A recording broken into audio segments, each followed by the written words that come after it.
You are listening to the Why Smart Women podcast, the podcast that helps smart women work out why we repeatedly make the wrong decisions and how to make better ones. From relationships, career choices, finances, to faux fur jackets and kale smoothies. Every moment of every day, we're making decisions. Let's make them good ones. I'm your host, Annie McCubbin, and as a woman of a certain age, I've made my own share of really bad decisions. Not my husband. I don't mean him, though. I did go through some shockers to find him. And I wish this podcast had been around to save me from myself. This podcast will give you insights into the working of your own brain, which will blow your mind. I acknowledge the traditional owners of the land on which I'm recording, and you are listening on this day. Always was, always will be, Aboriginal land. Well, hello, smart women, and welcome back to the Why Smart Women podcast. I think I mentioned in my last episode that came out on Tuesday that there had been a series of anti-immigration marches across Australia. And I had, on that particular episode, I did an excerpt from my book, Why Smart Women Make Bad Decisions, about a racist neighbour that discovered, how people of a different race actually just humans through her interactions with them. And also I read out a piece that I had written just about how disingenuous these anti-immigration marches are. So today, as a continuation of that discussion, I have everybody's favourite gherkin on, the Snarky Gherkin, and we're going to further discuss what goes on at these anti-immigration rallies, what drives them, and how come there's neo-Nazis there. So hello, Snarky. Hello, thanks for having me back on. Nice to see you again. That's all right. I think it's becoming a regular thing now. It's our third, isn't it?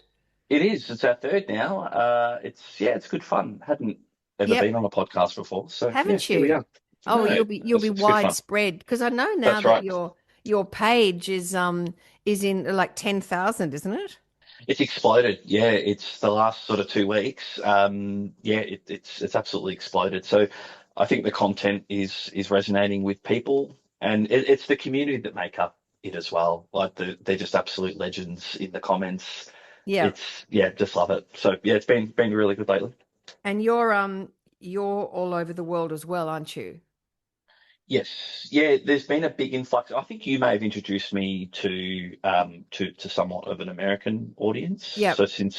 And I think also our friends at the vaccination station as well. It's given some exposure there. So I've got about 15% now of the followers from the US. So Wow. they're quite intrigued to see that it's not just an American phenomenon, whilst a lot of it does emanate from the US, that other countries around the world are struggling with this cooker disinformation, as we call it. So it's been good to sort of communicate with some of those people, both on the outside and behind the scenes in messages and things. Absolutely. So, yeah, it's good. And to our because I have a lot of US listeners. Hello, US listeners.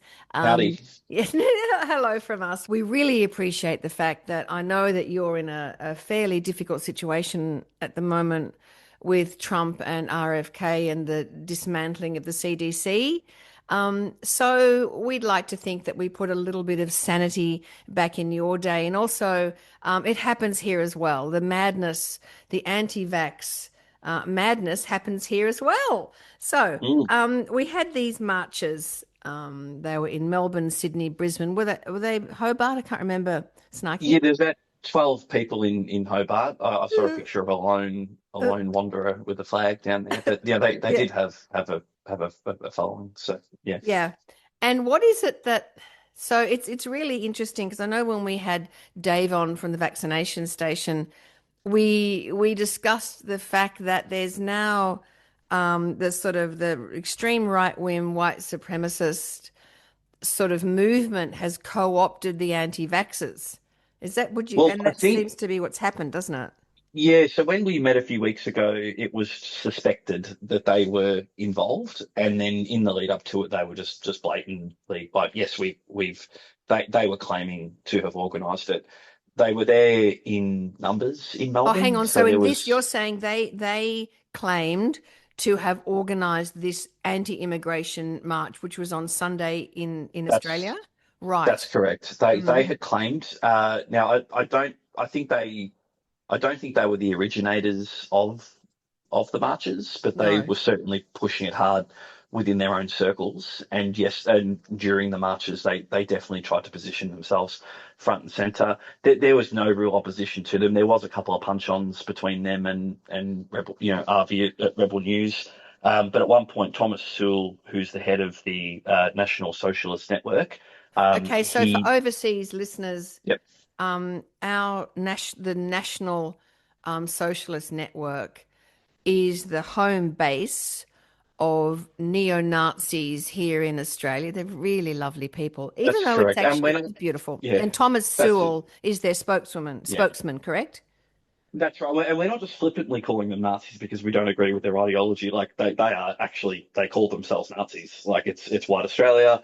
There was that, and they just feel a lot more emboldened to just talk about it openly. There was a Twitter conversation leak from the actual, like, the person, Beck Freedom, who was the Yep. registered organizer of the Sydney rally, and she just said blatantly, but we're calling it. Oh, I should have written down the quote, but she says, for the masses, we're calling it meant to, protect Australian culture. But what we really mean is white culture. And I'll Yep. send you a link for the So listeners. Beck Freedom, Um, for people who don't know who she is, there's a lot of these grifters that are sort of head up aspects of the anti-vax movement here yeah, in Australia. And mainly they're unemployed. Anyway, they yeah, don't pay taxes. But and what they've done is they've sort of their ideology has bled from don't take vaccines somehow to we only like white people, hasn't it? yeah. Well, that's it. And as I've described it, is that there was nothing really new here. It was just a reheated hot mess of from what we saw in 2021. It was the same grifters, the same personalities, um, you know, So who was the there that same was the crowd. same? Who was the same? Well, Because there people, was yeah. for the Melbourne rally. I mean, it was a lot of just the same faces. I mean, with regards to Thomas Sewell, I mean, the disappointing. Yeah, there was no repudiation of that movement. So they took the podium at Parliament on the steps, and he was cheered there. So My God. that is. I mean, they try. You think of like Monica Smith, who she just flip flopped the entire way Yep. through. So first she says, Okay, no, so I'll just no, explain for we everybody that's oh yeah, listening. yep, Monica Smith, she's Melbourne, isn't she, Snarky? She Melbourne? that's right. I think she's escaped to Queensland though, but she more or less doesn't have any following No. there. She was a prominent Melbourne sort of Yeah, so what happened personality. with Monica Smith um, is she, during the COVID lockdowns in Melbourne, she flouted the restrictions and made a big fuss about it. And I think was jailed, That's right. wasn't she? And then wrote a book Uh, called Cell 13 or something, which has been Jail, not even jailed. jailed is too Is generous. So yeah. she was a bit more history. So she tried to start a political party called Reignite Democracy Oh, Australia. that's right. Reignite They democracy. never, they never filled out the paperwork correctly and never actually, were they never ran. They never received a single vote technically, Mm. but it was just a merch storefront. There was always a t-shirt to sell you. There was always, and so in the last year or two, she's now just selling wellness goods, tallow and, bee honey, Hang on, honey what is she and selling? Tallow. well, yeah, it's just to make natural tallow. And so, Oh my God, is um, that beef tallow because they're obsessed with bone broth or yeah, something? Oh. yeah, it is. So I haven't watched the stories in depth, but something about her hair was falling out that probably to do with stress.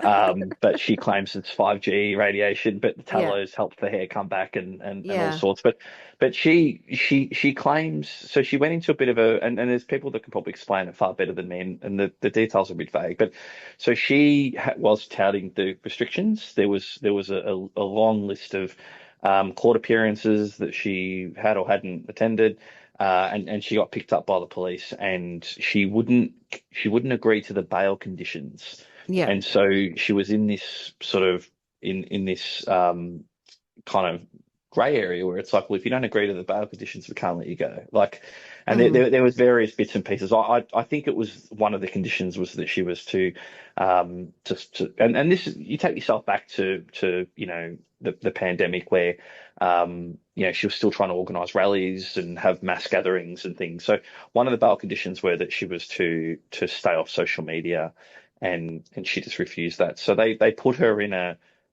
holding cell for a period of time, and so Yeah. she wrote a Book. sort of a book, a self-described memoir.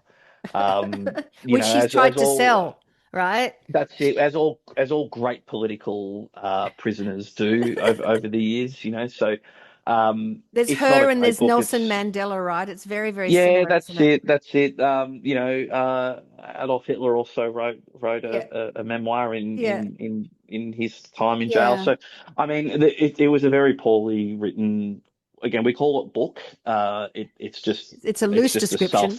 Yeah. yeah, it's a self-published printout essentially. I mean, there are copies of it, free copies of it, swirling around the place. If anyone's really that interested, I'm good, uh, thanks, but thanks for but the offer. yeah, I mean, I think if I remember now, there was like we counted that there was like 152 spelling mistakes in the first run. Yeah, yeah, So yeah. she did a big post and a recall and said, well, in a Yeah. way, it makes the books more special because they're Yeah, not so perfect. It's special. just Yeah, I So I love love reading it. a book that's got bad grammar and spelling mistakes Yeah. because it doesn't distract me at all. I'm like fine with it, like Well, in totally this day and fine. age as well, there's no excuse for it. Like if you're writing it It's on just Word, not. it does it automatically. Like it just Yeah. tells you. So the book is, I mean, it's a bit of a tell-all about her life that nobody asked for. There's a lot of confessions in there that are quite Yeah. ironic. But mind you, she was just completely unprepared for this. I mean, For she what? was for these marches. Yeah. Two years ago, she was at front and center of these sorts of things. These days, she just flipped and flopped. She changed her mind twice about whether you should go, whether you shouldn't go. She Yes, I she's saw that. claiming that she's claiming that everyone was booing the Nazis when they were there, and she came out with some rationalization around, if you're at a restaurant and Nazis are at the restaurant, you don't leave the restaurant. It's like, what are Oh, you on about? Like what? and so she was trying What? to make this analogy that just because Nazis are there, it doesn't mean that you're a Nazi. It's like, no, No. if you stand shoulder to shoulder with Nazis, Yeah. you need to repudiate that. And if they've latched on to your movement, the movement should have overwhelmingly rejected that, and they just didn't. There was a They couple don't. that They don't. tried. No. That's There's it, because I think there's their this whole audience tacit, just got. sorry. I think That's right. there's a tacit um because the anti-vax ideology has sort of it sort of lost its verve, really, hasn't it? Because That's we're right. pretty Yeah. vaccinated. We've stopped talking about COVID, even though I had it 4 weeks ago, and now I'm on prednisone because I've got post-COVID asthma. So it's real and it's horrible. Mm, yeah. But Yeah. we've pretty much moved on with our lives. But because I think they've lost their center around what are we going to rebel against? What can we say is impacting negatively on our lives? Because it can't just be vaxxers. So now they've had to move on to brown people. I don't know. What is that? Well, they were promised the world by now. Back in 2021 or 22, in the early days of the pandemic, they were told that anyone who took the vaccine would be dead by now, and they'd be Mm, the mm. undisputed master race. And so Yeah.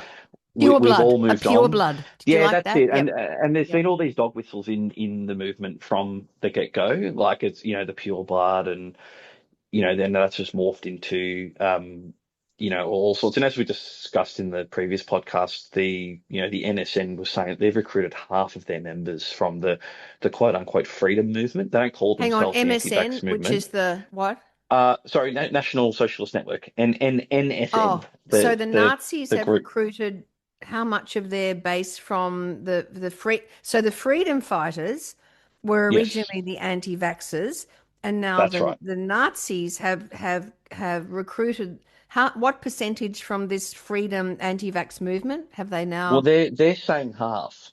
Wow. So half of all their members. So it's an easy pivot for a lot because it's all conspiracy. It's almost like the gateway drug. It's as we discussed previously, like with the all of these nefarious Jewish sounding names Yeah. behind the vaccine rollout and Yeah. various health organizations. It just dances right into this Yeah. Nazi ideology because it's like, well, yeah. So it's And let's not yes, forget in the middle of this discussion that we had in the prior week the most devastating shooting mm, of two, policemen who were just going about their business. I think one was 1 week off retiring, I heard, that's right. and Yeah, they were shot by a sovereign citizen who's now been on the run for a week. Is that right? 7 days, Snarky, is that's that right. correct? Police suspect he's been sheltered, and now I mean he already has been revered by certain fringe groups within. I think I think what's shocked me in the last sort of week is I thought there were maybe some common ground that normies such as us and anti-vaxxers could agree on, and that from there, I thought there'd be more repudiation of these Nazis, for example, at this march. I also thought that the majority would also agree that yeah, cop killers aren't great, and this Desi guy doesn't represent. There's at first there was a little bit of a no, he's not really a sovereign citizen. Even Monica Smith, speaking of, she claimed that. Um, her interpretation of sovereign citizens is they're Oh, yeah. peaceful and they wouldn't do that. So there was a little bit of that, but now there were people with signs at the protests Yeah. around the country that said "Desi free man" and almost with that sort of Obama-esque type. If you remember back I to do, I the do. I saw the the sign. yeah, I So was shocked.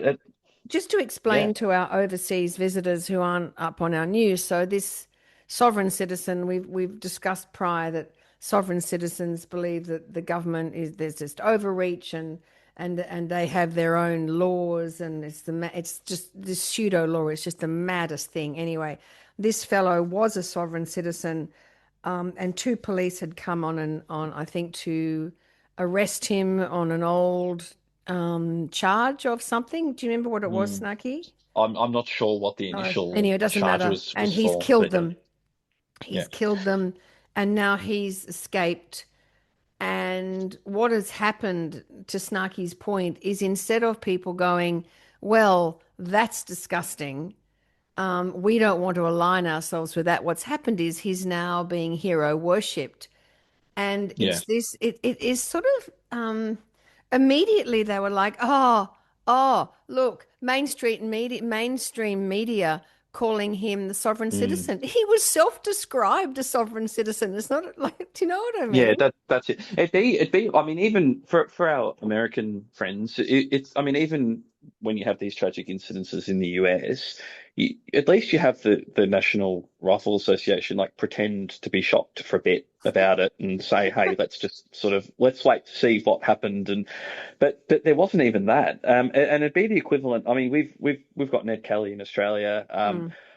Loosely speaking, that he's sort of like a Bonnie and Clyde type kind of Ned Kelly, character, yeah, like yeah. Ned Kelly. So you got people already saying, well, they said these things about Ned Kelly at the time, and Ah, it's like, no, he's not wow. a Ned Kelly. And Ned Kelly was a criminal too. So that's not necessarily the accolade they think it is. But I won't get into that. But it Mm. would be like the equivalent of the US now if someone just gunning down several cops and people hero worshipping them and referring to them as the Yeah. as the Clyde of or the what is it Bonnie and Jesse no Clyde. what's that Billy the Kid, it's Oh, Billy the Kid. Yeah, yeah, probably yeah. a better example. Yeah. And it's just, what planet are you guys on, like And it, it's yeah, a very good question. What planet are they on? And what sort of mental gymnastics would you have to go through to yeah, turn somebody who's clearly a violent criminal into a hero? Because they really liked the fact that he turned his back on a judge. They liked yeah. that. I think that's Well, and great. this is where I think that some of these people are just living in a movie in their head. Where we had one chap come to the page to tell us that Desi Freeman will be treated like a hero in prison because cop killers are heroes. Now, I won't get too into it, but I know people that have been have stayed at Her Majesty's pleasure, Mm, and they've said to me that cop killers are not well regarded because it's the screws for one will just turn a blind eye to anyone who's sort of hurt their own, yep. and everyone wants to be the one to sort of get the guy with the most notoriety. So I mean, they seem to think that he'll be a hero in prison if he does get captured alive. So yeah, what I mean is that it's not a Scorsese film where they think he's going to go to prison and live it up large because he's a because cop killers are liked there. It's not the case. I don't think that's very relevant, but I thought it was telling about It's the very, no, narrative it's in their very, head very that telling. yeah. And I think even the mention of the Scorsese film, I think there's such a sort of romanticizing of these Mm, deeply ordinary, violent acts that just speaks so eloquently of a desire to be a part of something special, a mm, part of something epic. And it's not epic. It's so ordinary and sad and tawdry, and yet the desire just to be different and to belong to a group that's like just not normal. Like we're just sheep, yeah. right? You and I and our cohort. We're just, but they're Well, not. They're different. And when it comes back to that notion of the bias that we have around belonging, they want to belong to something, and these are the people they think that it can actually see the truth. And in their mind, he's a hero.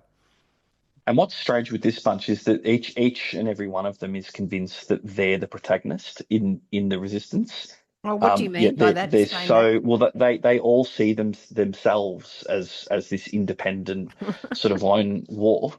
Yeah. But they're also clinging desperately. They just want someone or anyone to just tell them what to do or where to march, or they're very compliant in that sense. Like come only wear Wow. this flag and come to this area. And but they was, I mean, in the pandemic we saw it. They were so desperate for political leadership or even an authoritative in authoritative sense. That at one point they were calling for the police, like. Please turn with us. Help us. And it was just this. Were they? They were, yeah, it was very Tell prevalent me, back I've never in heard that. back What were in they doing? That's yeah. So they extraordinary. were saying, I mean, even at one point, so Reignite Democracy, which was the political group that was never registered, Yeah. So they it's just they for put everybody, the name of that is yeah. Reignite Democracy Australia. Is that right? Australia, that's correct. They've dropped the Australia bit recently Oh, because yeah. they're trying to Okay. appeal to a more internet because they know it's basically it's dead here, so they want to appeal more to overseas audiences. But Beware but overseas audiences. Beware, it's coming. Yeah, That's go on. right. That's right. So what they did a campaign where they were willing to pay the salary of any police officers that would come forward or would quote unquote change sides. And What? it was sort of like they had this sort of Spartacus kind of grandeur where they thought we just need a few police to turn around and say no, and then the rest will fall. They're all on our sides and they're all our friends and all this sort of stuff. So it's been a really I think it. I mean, it's been splintering for a long time, the Cooker movement, but you've got sort of a cohort of the Cooker movement. So you've like Reignite. You've got um, a few of the other people that are, they're horrified that a police officer's been killed, but their own audience has just gone like they can't. They're just getting ratioed by their own audience when they try to sort of So do you're the saying reasonable some thing of and them are actually have an ethical response to it, but that their followers want them to be. they've flopped on that response because they've just been ratioed by their own audience. And what do you mean by But ratioed by their own audience? just piled on. So in the comments, it'd be just overwhelmingly like you've got just told why they're wrong, Oh my and God. so they are just servants of their audience to an extent. So And what do they want? um, I mean, I think we've talked a lot about how um, in Australia, I've had to explain this many times. We call people that hold sort of conspiratorial ideas anti-vax, there was no moon landing, et cetera, et cetera, et cetera. We called them Mm. cookers. And the Yeah. cookers, I had no idea what I was talking about. The cookers have splintered. Is that what we were talking about? I distracted myself. What were we just talking about? I'll Yeah, take that out, they've Harry. Go on. yeah, no, I mean generally they sort of what is it that they want? Yeah, what do they want? It's a very good question. I don't think they necessarily know what it is they want. It's very you get all these like platitudes about, oh, we just want freedom and we just want to Oh be left yeah. alone, and it's like, but you are left alone. Like you're not, you know what I mean? But it's not enough for them. What they really want, I think, is a very deep psychological answer that I probably don't have. Oh yeah. But If you could analyze it, yeah. I if was you could yeah. analyze it very deeply, you know, as I was saying before, I think that they're just wanting to be led. They're just wanting a father figure to sort of. I don't want to sound like Freud, but I think there's some they're wanting some sort of father figure to come and make everything okay because they're scared, and I think they see Trump as this sort of Oh, for that sort sure. of thing. Um, but I think they are just a group of sad and scared people that don't that the world, and whether it's globalization, technology, I think the world's just moved too fast for some, and it's scary. And they wish that they could go back to, the 90s, the way it used to be, where, like, and you get, you get these like cheesy sort of, back in, Like a it was never toothpaste. like that. Yeah, I think Yeah, it's yeah. like a toothpaste commercial. I think far out my brain today. I'm on prednisone. I swear to God, it does something to my brain. Um, Mm, I was going to say something about oh yeah, that's right. I was only saying to someone the other night about how who was talking about he didn't mind a bit mm. of civil disobedience. And I was like, well, Yeah, we live in the most unbelievably well-run democracy. It's not perfect, but my mm, God, just have a look around the world. And if you think that there's trouble here, or if you think we're restricted, go and live in a fascist country. I mean, we're so lucky we live in this yeah, beautiful, well-run country that's very, things are well regulated. We have magnificent healthcare, and yet we have yeah, cries to stop mass immigration, which doesn't exist because apparently it's causing our housing crisis and our cost of living crisis. Mass yeah. immigration is apparently, I don't know how it is, but apparently it is. And Well, you've got this is this, yeah, go yeah, on, go, you go. sorry, this is the thing. Though. I mean, there are structural issues. We are very privileged to live in an incredible country. Yeah. There are structural issues, but I think that they are pointing at the wrong issues. Like, sorry, they're pointing at the wrong causes. I just think that it's like that meme where it's you do have to an extent. I'm going to sound like a bleeding heart socialist here, but Yeah. you do have oligarchs to an extent that whether it's mining oligarchs or Sure. thereabouts, or you just have rampant um, you just have rampant gouging of housing. That whole industry is like it needs to be more regulated in terms of hyperinflating the cost of housing with um, with the way that real estate agents are quite to a law to their own to an extent. Yep. And so there are structural issues in terms of, housing supply, infrastructure and things, but migrants aren't the cause of that. And They're as not the long cause as, of it. And yeah, if you look at that march, they're not looking at white immigrant arrivals. They're not looking that's at true. them. They're not looking at white people who arrive here and just overstay their visas. And there's plenty of them Mm, that arrive on planes for some reason. And this is where the inherent racism is just bubbling along. It's only people that don't look like them that are apparently taking mm, their jogs and taking their dogs, taking their jobs and taking their houses. So it's not right. We don't have a mass immigration issue here. It took a bump after yeah. COVID, the immigration, because it stopped. So there was Where, an upswing yeah, because there wasn't any, but it's been very, that's very right. stable. We had 3 years of, and this is where it artificially seems to be inflated, where And as we know, cookers love to do this. They love to take a graph over a long period of time and Yep. just zoom in on a very specific part of it. Mm. And so I get that we've all got busy lives and we're all doing other things. And so it's difficult to actually stop and say, actually, let me look into that graph a bit more and widen it out. So we didn't have any immigration, or mostly put on hold for the best part of 2.5 years. Yeah, And absolutely. so this has just been those people in waiting are now coming now. The Yeah. students are starting their unis a couple of years later. Skilled migrants, are coming now. But if you actually count for that, we're currently at 2008 levels of migration. Yeah. It is really difficult to immigrate to Australia. I've gone through with my wife. We've gone through the spousal visa process. The paperwork is intense. She's from a Western country, so to an extent, it was easier for her than it would be from people from elsewhere. But even Mm. for us, it was tremendously difficult. It's not an easy process. It's expensive. The border's not open.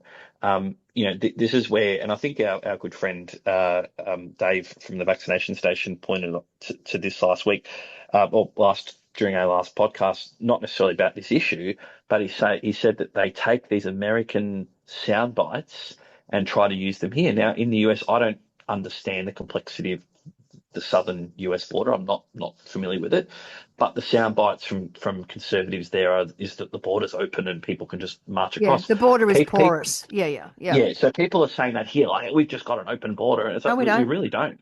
We No, don't we at all. really, Like, really don't. or in Greece, or on the periphery of Europe, Yeah, no, Europe's we really borders. don't. We really, it's really hard to come here. It's even harder to stay here once you're here.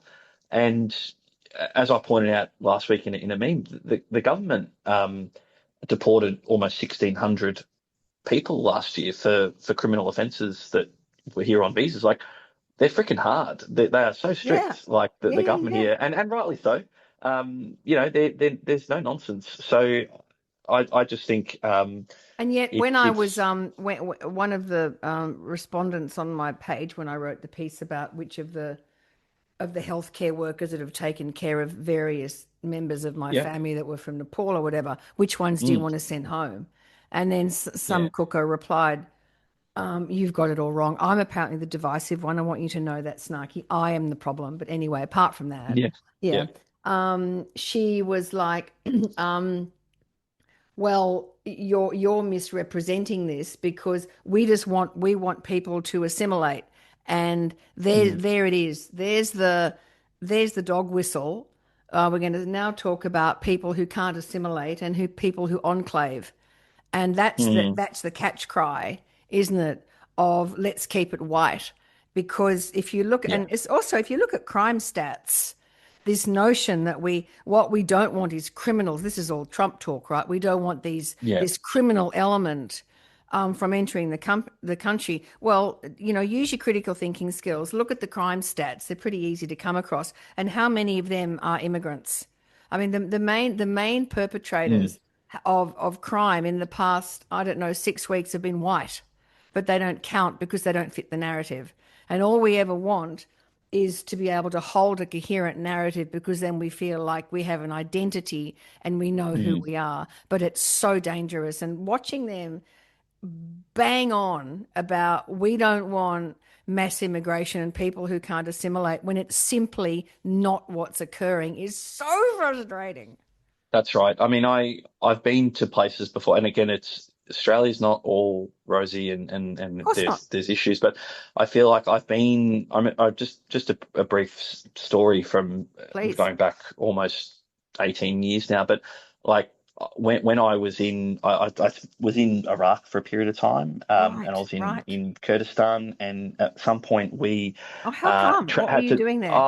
It's a bit of a I might just keep it offline Hmm. because just yeah. But we drove through Mosul at the time, and so Yeah. if you want to see a country and a community where people segregate, like there were flags, like every house had its own factional flag on it as to Wow. what and that to me blew my mind because for me. Um, I always had this. I have had this Western ideal that we come from a nation state, and you are, you know, you regard yourself as you might have different heritage, but you know, I'm Australian, come from you know, and this and that. But there wasn't really a concept of that nation state. You were your religious or ethnic or you Yeah. know tribal identity first. And I've been to other countries in Europe where they have really struggled with the influx of migration, not because of the migrants, but because they just haven't infrastructurally been set up or prepared for it. Yeah. And so when you come back to Australia, it is amazing to see how well that most migrant communities do here. And there Yeah. is the social mobility is broadly open to most people, I'd say. Yeah. It's not like, you know, and I'm generalizing here, but, you know, I've got Algerian friends in France, and, you know, they tell me that there's just generational sort of downtrodden from their perspective. And, you know, the way that it was, you know, they're not allowed to get white collar jobs, or that's the way they sort of Right. put it. You know, Yeah. structurally, Yeah. there's issues. They put them out in areas um, where it's not affordable to drive into the metropolitan centres for Right. work, and that Yeah. was done by design to keep them at sort of a lower level. And I'm probably talking nonsense, and there's probably people thinking that that sounds rubbish. But from what I see, what I've seen around the world, I've had the privilege of traveling very extensively through Africa, Middle East, Europe. I do sense in Australia that it is an open society, and the way that people have come here and enriched Australia, Mm. we're very fortunate for that, Yeah. and the Very. way that Yeah. yeah, that's it. So I don't Absolutely. see these enclaves, and you know, I No, I mean, don't yeah, see them either. you know, I so don't yeah, see them. And also, you were going to talk about how, because I know that there was this big notion that there was, 100,000 people in Melbourne and 50,000 people in Sydney, but yeah. you did the figures on how many people turned up in Melbourne.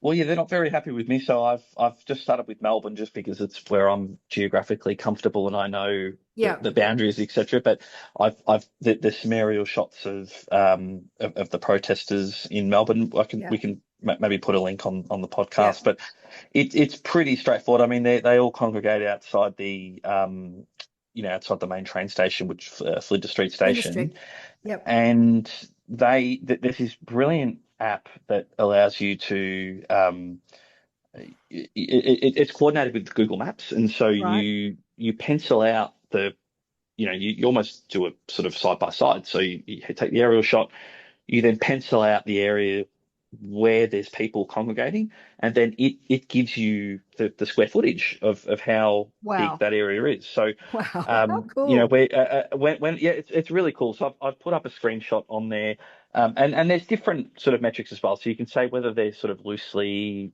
standing together, whether it's densely packed, whether it's Uh-huh. you know, Uh-huh. and so the precise area, and I was pretty generous. It was 4,327 square meters Yep. of space that they occupied Yeah. to be That's precise. funny. And Yeah. so the way that this site then defines crowded, it's two people per square meter, and so that's essentially shoulder to shoulder, Got it. tucked, arms tucked side to side. There's no room to wave a flag or Yeah. have a vape or whatever. And Have a so vape. That's funny. that's it. So just mathematically speaking, if Mm. everybody was standing side to side, the most it could have fit was 8,654 people to be exact. So Right. unless they were standing, people were giving each other On the piggybacks shoulders. or on the Yep. shoulders. There is mathematically, physically not enough space to fit that many people. And it's not as if that oh, it's just a shot and the crowd keeps going outside of it. Yeah. It's like, no, you can actually see You can all see the four edge of the crowd. boundaries. Yeah, I saw it. Yeah, Yeah, yeah, all, yeah. all four boundaries. So that's it. So I mean, lower estimates were down to, like, the website sort of like calculated that if it wasn't crowded necessarily, it probably was as low as like 1,800 people. I think it was more than that, but the max it could have been was just over 8,500 people, and so that sent some cookers into a spin because they need to tell themselves, no, there was 50,000. I got a funny comment here, a screenshot from someone that says, um, anyway, it's some disparaging stuff about me. The Melbourne turnout, I'd say, was around 300,000. So much. Oh, There wasn't, and they don't know what, like, it's so difficult to kind of, when you see a crowd of people, yeah, it's quite hard to it is calculate how many people there were. But on the ground, like, yeah, I don't know.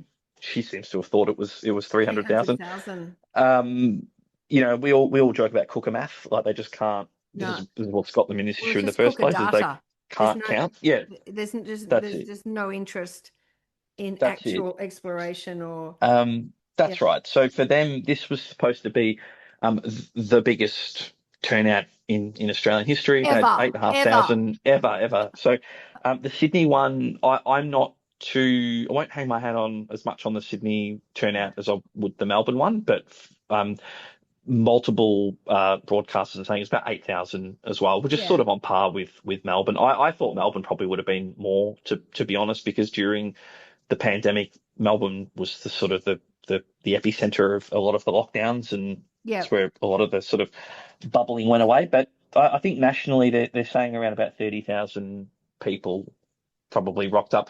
The, the Adelaide one, from what I've seen, I've probably had that a bit wrong. Some photos I saw, it just looked like maybe a few dozen, maybe 100 people. There's probably more than that. Some of the news outlets are saying that there was 15,000, but that includes the counter protest, Oh, which yeah, the was people that, which so was for all our overseas visitors, what happened was there was a counter counter protest. protest, Yeah, with people, saying everyone is welcome and trying to shut it down. So if you look at it, even if it's, I don't know, 30,000, and there's 27 million people live in Australia, so that's right. proportionally, it's not really, statistically significant, is it? It's not. I'm trying to take a bit of a middle ground here, where I mean it's 0.02% thereabouts. But that's not to say that we shouldn't be concerned about it. Like Oh I've no, had I'm some people, concerned. yeah, I've had some people rightly point out that yeah, we sort of are laughing at the cookers and their flop of a turnout, but it's yeah, it's to be monitored, and that's why we do what we do. Is we're pointing it out, we're showing the contradictions. I'm happy to have a. I'm currently in discussions with a chap at the moment who, like, behind the scenes, where he doesn't want sort of anything published, but he went to the rally, but not Ooh.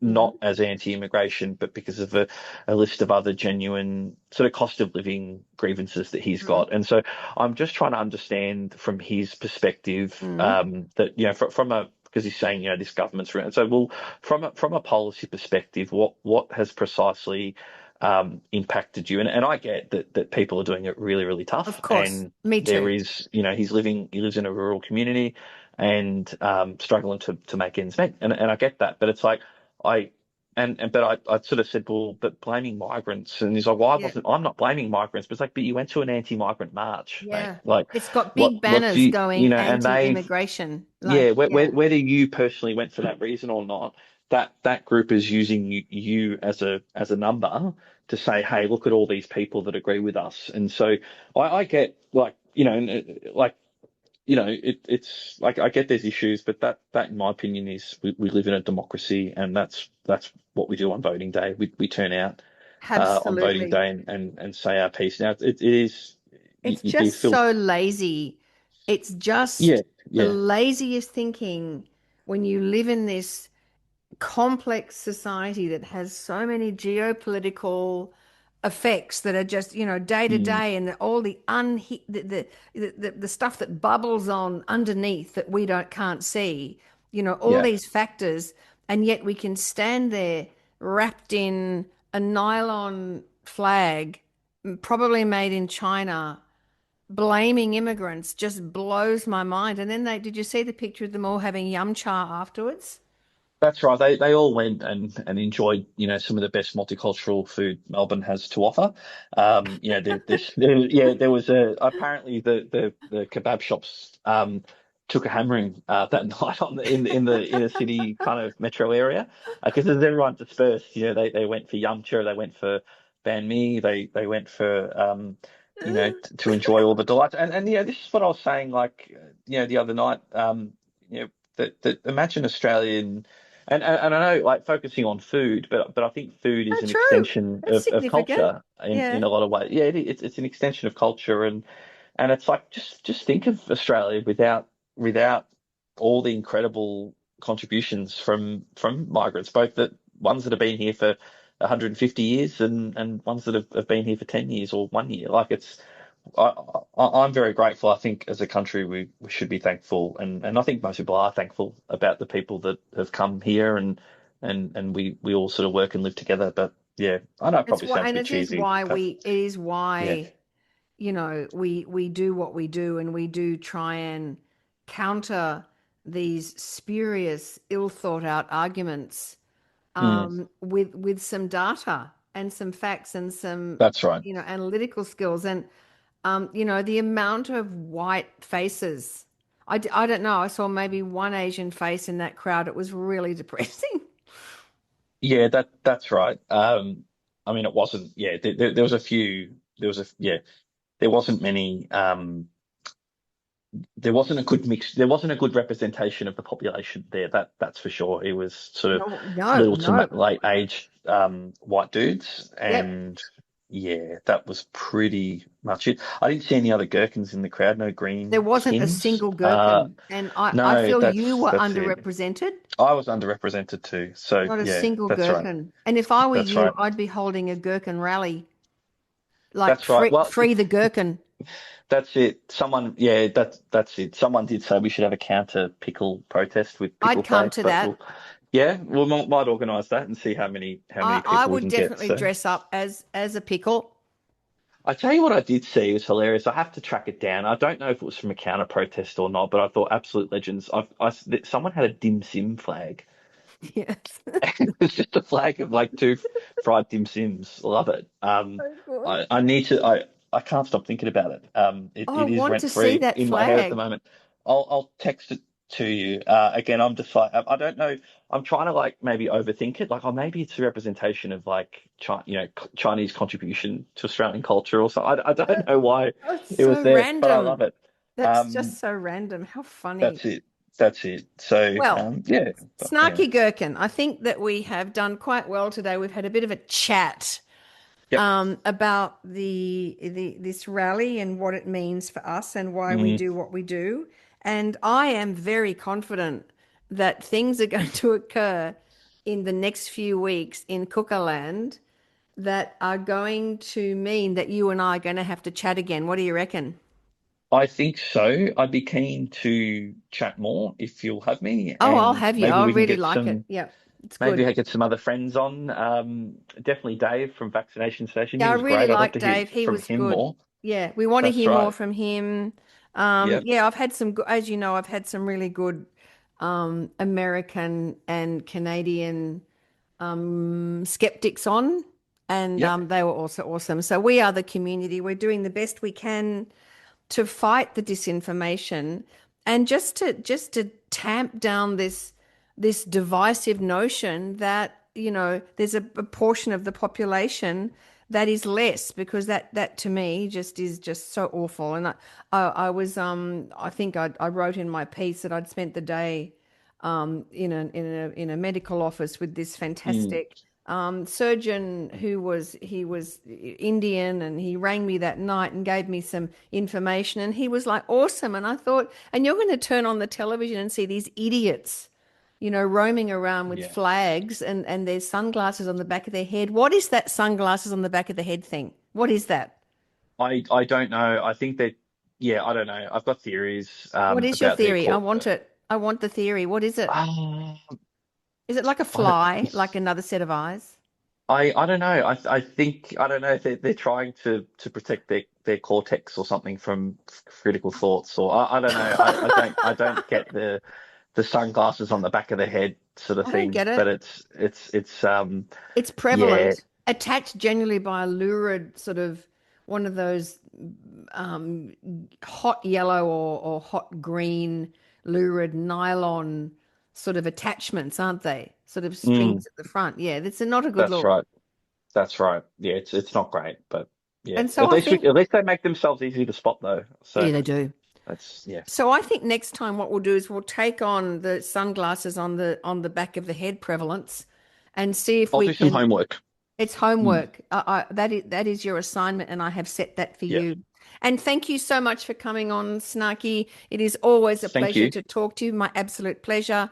And we will undoubtedly talk again soon. So Pleasure. thank you Speak so soon. much. Thank No you. worries. Take care. Bye. Thank you so much, listeners. Wherever you are in the world, stay safe, stay well, and keep your critical thinking hats on. See you later. Thanks for tuning into Why Smart Women with me, Annie McCubbin. I hope today's episode has ignited your curiosity and left you feeling inspired by my anti-motivational style. Join me next time as we continue to unravel the fascinating layers of our brains and develop ways to sort out the fact from the fiction and the over 6,000 thoughts we have in the course of every day. Remember, intelligence isn't enough. You can be as smart as paint, but it's not just about what you know, it's about how you think. And in all this talk of whether or not you can trust your gut, if you ever feel unsafe, whether it's in the street, at work, in a car park, in a bar, or in your own home, please respect that gut feeling. Staying safe needs to be our primary objective. We can build better lives, but we have to stay safe to do that. And don't forget to subscribe, rate and review the podcast and share it with your fellow smart women and allies. Together, we're hopefully reshaping the narrative around women and making better decisions. So until next time, stay sharp, stay savvy, and keep your critical thinking hat shiny. This is Annie McCubbin signing off from Why Smart Women. See you later. This episode was produced by Harrison Hess. It was executive produced and written by me, Annie McCubbin.